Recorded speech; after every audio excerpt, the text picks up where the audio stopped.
The courage to create means a lot of different things.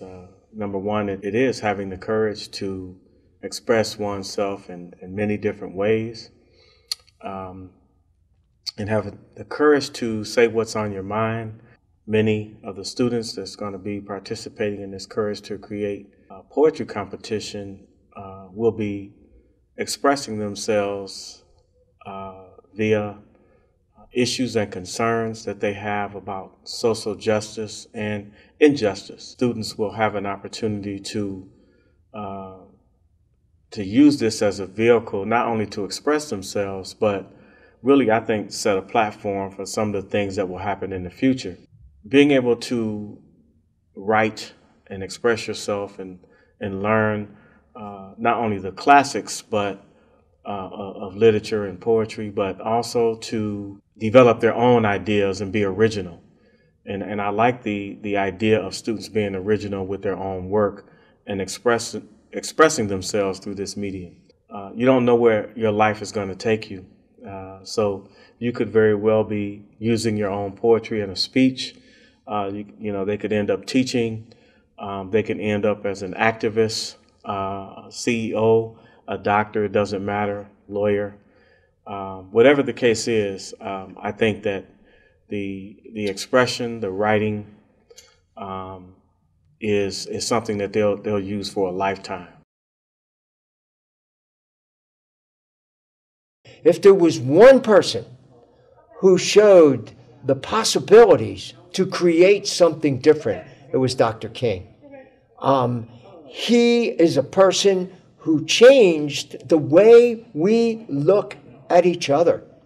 I think that was his vision, and that's the way he lived his life. I always think about what he said when he received the Nobel Peace Prize. When he said, I have the audacity to believe that people everywhere can have 3 meals a day for their body, culture and education for their mind, and dignity, respect, and freedom for their spirit. That's his vision. That's the kind of a world we want to live in. And that's the kind of creativity that we need. When we talk about this courage to create, I think about Dr. King when he went to jail and he had those books in his hand. And he was sitting in jail preparing himself for what he had to do and what he felt passionate about, what he was being called to do. And I think he did that, but he had an opportunity and he had the courage to prepare himself for what he knew that was most important for society. And despite of all the odds that were against him, and even people and even ministers who were locally in the area when he was in that jail, but he had the courage, and I think that's the thing that stands out, to express himself through his nonviolent approach, but his writings, his speeches, and look at a way to put out those issues and concerns that are really still relevant to today. I think if you go back and read some of his writings, his speeches, you will see his passion and his concern for the well-being of people, of all people, not only here domestically, but internationally. Because he had evolved so much through his calling, and but he didn't start that way. But look where he ended up, and in many circles, he is still one of the most admired people in the world. And I think his courage is the thing that stands out most to me, and I'm sure it does a lot of other people too. Because he stood for justice. He spoke for people who could not speak for themselves.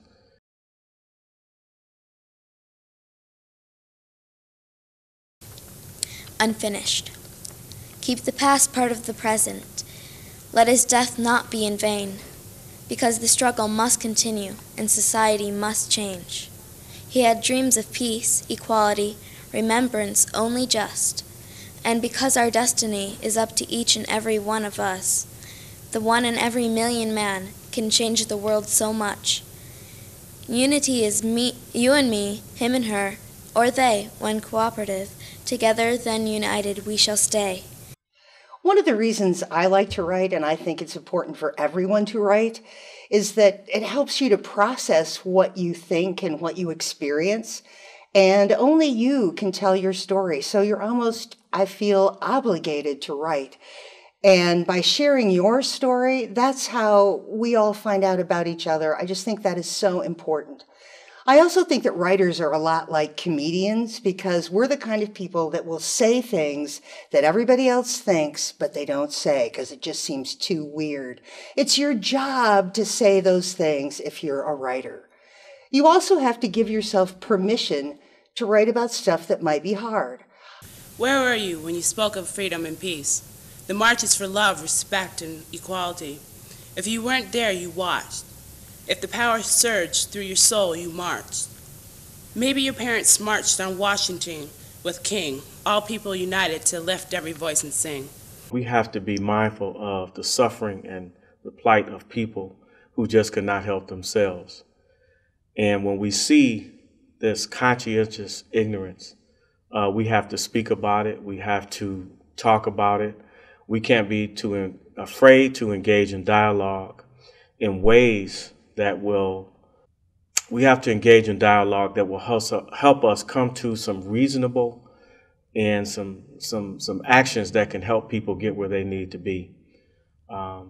Dr. King was always an advocate and a fighter, and not just him, it was many other people who were involved in his movement, and some that live right here in Kalamazoo today, and they can tell you those stories. I rewrote the alphabet song because I thought it was really boring. It doesn't have words, and I just thought it should do more.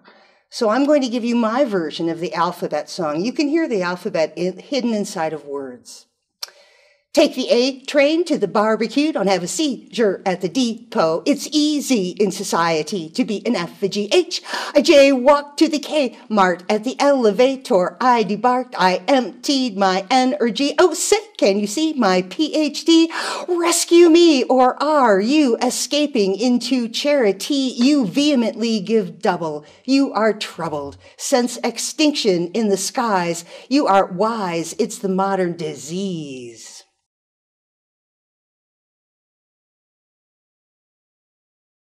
Modern psychology has a word that is probably used more than any other word in psychology. It is the word maladjusted. It is the ringing cry of modern child psychology, maladjusted. Now, of course, we all want to live the well-adjusted life in order to avoid neurotic and schizophrenic personalities. But as I move toward my conclusion, I would like to say to you today, in a very honest manner, that there are some things in our society and some things in our world for which I'm proud to be maladjusted. And I call upon all men of goodwill to be maladjusted to these things until the good society is realized. I must honestly say to you that I never intend to adjust myself to racial segregation and discrimination. I never intend to adjust myself to religious bigotry.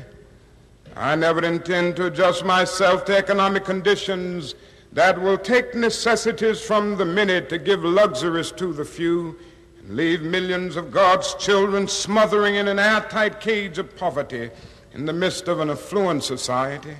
Don't want to be afraid, hard not to hesitate. But we can't wait to be the change. It's not too late, free from hate. Think of the future that we could create. Face the facts today.